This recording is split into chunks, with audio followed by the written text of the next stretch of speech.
lain mungkin penerapan ESG kita ya tadi udah dan juga hal yang menarik juga sebenarnya pertanyaan mengenai ini Pak, apakah kita punya standar ESG sendiri kan gitu ya, pertanyaan ESG sendiri. Kalau saya lihat ini kerangka ESG global yang sudah berlaku saat ini di umum di tempat lain ya, mungkin kita bisa adopt ya kerangka globalnya, tapi setiap detailnya kita punya modifikasi.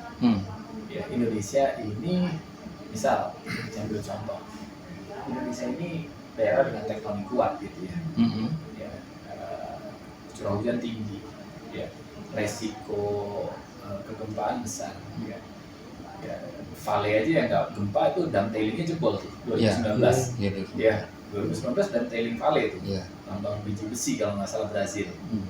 Nah, apakah kita akan mau melangkah ke sana? Nah, memang sekarang pemerintah ataupun banyak perusahaan yang beroperasi nikel ya pengolahan khususnya Expal menggunakan teknologi tailing dry tailing ya.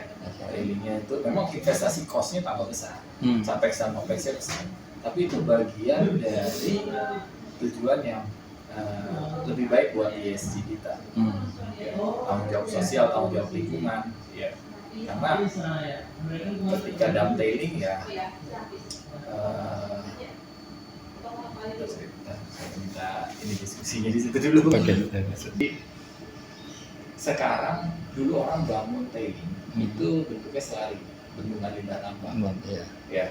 Sekarang kalau Bapak melihat lagi kan banyak orang ngejar nikel mau emas dan akan geser ke komoditas lain itu tailing kering, dry tail. Jadi mereka tailingnya tadinya lumpur, ya di press gitu ya. Kalau untuk Expal ya, untuk Expal. Kalau RKEF kan tailingnya bentuknya slag ya, padat, sudah padat. Itu mereka investasi filter press, tailingnya dipadatkan, akhirnya di treatment ataupun dipakai lagi, di reuse air limbah tambangnya sebelum dibuang, di treatment kalau masih bisa dipakai ya dipakai gitu. Tailingnya ditumpuk ke bekas bukaan tambang, tata kelolanya. Jadi line out bukaan, jadi kita nggak cari area baru untuk menempatkan tailing. Bekas buat nguruk itu Pak? Buat nguruk lagi, dulunya menganak, kita bisa tumpuk lagi. Nah, ketika sudah tumpukan sampai level tertentu, keisi semua, kapasitasnya sudah maksimum, kita tutup lagi, kita tanamin lagi, kita revegetasi kan, bukaan tambang kita nggak punya, tailing kita taruh, selesai di closure hijau lagi, kan gitu idenya ya. Dan memang tapi tantangan operasionalnya besar, Jadi hal-hal seperti itu mungkin dalam ranah ESG, Indonesia harusnya jadi punya kekhasan sendiri ya. Tata kelola ESG kita menyesuaikan dengan kita tuh daerah gempa, kita daerah curah hujan tinggi, kita daerah dengan kepadatan penduduk juga tinggi. Dan ya ini yang harus kita pikirin ya. Jadi mungkin framework ESG-nya agak sedikit beda. Dan yang utama buat Indonesia salah satunya di sosial, di dalam framework sosial itu job creation, penciptaan lapangan kerja. Ya bagaimana pengelolaan nikel, limbahnya, kalau itu bisa dipakai, itu bisa job creation baru. Ya kalau saya pakai ini, kami coba lagi riset dengan beberapa jadi multidisiplin tidak hanya bidang tambang, metalurgi atau bidang-bidang di sektor mineral dan batu bara ya, tapi juga digunakan untuk bahan konstruksi. Ya material sisa hasil pengolahan dari tailing, terus untuk produk art and design. Jadi art and design siapa tahu ya material dari tailing bisa digunakan untuk produk art and design, bahan baku keramik, bahan baku yang lain. Yang memang teman-teman di seni dan desain juga punya ide untuk itu. Jadi bahan bakunya itu dari limbah. Yang ini kita coba lagi create, dan mungkin kayaknya minggu-minggu depan ada MOU tuh nanti ITB dengan salah satu industri. Ya ini draft MOU-nya sudah di saya gitu, untuk itu ya. Seperti batu bata kali Pak. Batu bata, kalau batu bata kan value-nya rendah. Tapi kalau jadi bahan baku keramik Wah, emas bunga gitu dijual dan dikasih label. Karena kalau kita jual kertas bekas, kertas limbah kan punya harga kan, karena kita dianggap ramah lingkungan. Ya. Nah, ini juga menciptakan lapangan kerja orang di sana. Menurut saya industri kreatifnya apa, gitu ya, menciptakan produk seni atau produk desain dari limbah. Bata, salah bahan bangunan, satu gitu ya. Tapi ada yang value-nya, kalau saya jual bata sekotak ini harganya cuma 200 sampai 500 rupiah kan. Nah, produk seni, ada produk itu bahannya bisa 2 juta kan gitu ya. Yang lebih tinggi. Dan menciptakan lapangan kerja yang cukup banyak. Nah ini juga lagi kita coba cari ya jalannya, dan itu peran perguruan tinggi penting gitu. Sangat penting untuk bisa ke sana. Nah, keuntungan perusahaan memenuhi dan mematuhi prinsip ESG ya tadi, ya reputasi perusahaan pasti dapat ya, aksesnya pendanaan, akses keuntungan finansial, keuntungan reputasi, tata kelola dan sustainability perusahaan itu. Salah satu, saya ambil contoh, tapi mungkin tidak direct ke nikel ya. Ada perusahaan tambang emas di Amerika Serikat, di Nevada. Kayaknya beberapa anggota dewan pernah ke sana nih, saya baru baca berita akhir-akhir ini. Itu mereka nambang emas, terus ketemunya air panas. Air panasnya banyak, nambang ke bawah gitu. Air panasnya jadi pembangkit geothermal, dari cycle. Jadi sebagian energi yang dibutuhkan untuk perusahaan itu dari geothermal, binary cycle. Jadi binary cycle itu geothermal dengan temperatur tidak tinggi, tidak menghasilkan uap, menghasilkan air panas.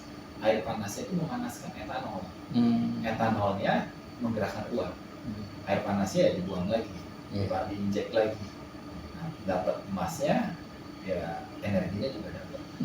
Ada itu di Nevada, ya. Itu salah satunya. Jadi itu kan dia penerapan tata kelola air yang benar, tata kelola tambangnya. Jadi role modelnya bisa. Ya. Nah yang menarik kalau saya lihat sekarang sebenarnya untuk Indonesia sektor tambang itu adanya IUP dan IUI. Ini agak mungkin tahu ya, di nikel hampir semua pengolah nikel di kita tuh bukan punya IUP, nggak punya izin usaha pertambangan karena ada investor dari luar, mereka izin di perindustrian IUI kan. Saya perusahaan tambang, ya saya nambang, saya jual ke bapak, gitu ya. Bapak perusahaan di perindustrian tidak punya IUP, bapak ngambil nikel, ya saya jual biji nikelnya.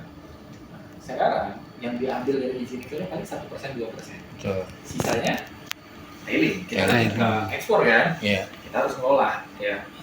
Hilirisasi kan saya katakan, mungkin sekarang baru dilatih, ada badan inventarisasi ya, badan apa ya, industri mineral ya, BIM barusan tadi jam 10-an gitu ya. Kalau menurut saya harus berpikir dari kacamata hilirisasi, pengolahan industri mineral menghasilkan tailing. Tailing itu jauh lebih banyak daripada produk.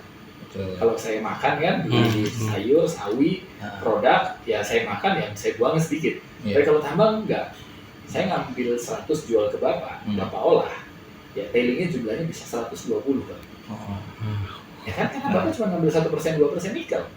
Kok bisa jadi lebih dari 100%? Karena pada saat ngolah, bapak nambahin barang lain kan, tambahin nih kapur, tambahin asam, tambahin macam-macam nih bahan ya, pengolahan.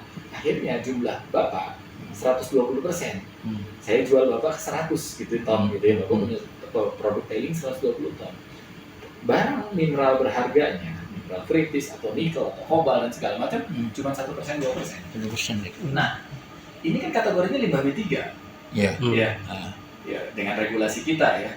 Walaupun bapak sudah melakukan detox kan, melakukan detox, tapi regulasi kita menyatakan bahwa itu limbah B3. B3 gitu. Ya. Nah, ketika penanganan limbah B3, tempatin di mana? 120 ton punya bapak lebih banyak daripada yang saya jual. Ya. Nah, kalau bapak punya IUI kan nggak punya tempat. Ya nggak? Saya punya IUP, saya punya lubang tambang yang hangat. Ya nggak? Saya bilang. Tapi ini yang makanya nanti tata kelola. Ya tata kelola di governance. Ya bagaimana? Boleh nggak bapak niat naruh di tempat saya? Saya juga butuh pak. Karena saya harus nutup tambang saya. Kenapa? Karena yang dulu waste udah jadi ore kan, harga nikel naik kan. limonit aja udah nggak punya saya. Iya. Udah saya jual, tuh saprolit udah saya jual, limonit udah saya jual, udah diolah sama bapak. Lubang tambang saya menganga. Sedangkan bapak kesulitan nyari ini 120% barang ini tadi ya Mau dibuang mau dibuang kemana? kemana gitu. Masa saya korbankan area baru? Ya enggak, Iya. lubang tambang menganga, saya korbankan area baru. Nah, dari sini pemerintah harus berpikir tata kelola bandara. Sedangkan bapak nggak punya IUP, Iya. saya punya bukaan tambang. Nah, gimana saya dengan bapak bisa koordinasi? Saya kira butuh mutu, gitu kan? Iya, iya. Nah, ini yang saya bilang bahwa kita harus duduk tata kelolanya harus baik. Bahkan cara terbaik kalau dari perspektif lingkungan, cara terbaik ya, kita tidak perspektif tata aturan main, tapi perspektif lingkungan harusnya bapak balikin lagi ke saya. Iya. Iya nggak? Clear itu masalahnya. Saya bisa revegetasi. Sama-sama untung kan? Sama-sama untung kan? Nah, di sini yang harus melihat perspektif lingkungan, bukan perspektif itu kewenangan saya, itu kewenangan. Oh, itu kewenangannya di perindustrian dan Kementerian Lingkungan Hidup. Ini kewenangannya di ESDM, ya kan? Iya. Nah, ini kalau kayak gitu kita nggak selesai, karena itu nggak bisa adu kewenangan. Tapi kalau kita tarik kacamata lebih ke atas helikopter view ya, ya bahwa perlindungan lingkungan yang terbaik adalah balikin ke saya, kan gitu. Iya. Nah, itu juga mungkin yang harus dilihat menjadi kekhasan tata kelola kita, karena kita sekarang ada IUP dan ada UI, gitu. Jadi ya perusahaan-perusahaan itu mungkin harus melihat ke situ. Tidak hanya penjual ore ya saya, tapi bapak juga yang mengolah juga punya tempat untuk buang hasil sisa. Terus jangan-jangan yang tadi saya bilang sisa hasil pengolahan tadi isinya, ya kalau saya bicara tailing, isinya tuh jangan-jangan masih banyak mineral berharga lain. Cuma bapak nggak interest dan nggak punya teknologinya kan? Itu dia betul. Pak Sidik punya teknologi dan punya keinginan ngambil itu besinya. Dia punya teknologi. Ya bapak cuma saya mau punya market buyer dan interest di nikel. Kata Pak Rusdi ya. Pak Sidik interest di besi. Ya. Besinya saya 45% dari tailing bapak tadi kan. Karena limonit itu dari nikel 2%, mungkin 1%, 2%, besinya 40%. Ya. Dia punya teknologi dan interest. Nah, barang itu ya kalau saya lihat perspektif lingkungan, mendingan dihabisin. Buat Pak Sidik ya dia. Pak Sidik. Nah, sekarang Pak Sidik kena royalti nggak? Iya. Harus saya bilang, karena udah Pak Sidik bilang, Pak saya cuma 45%, mendingan saya nyari biji natural resources ya, natural resources, lahan baru yang masih green untuk ngambil besinya.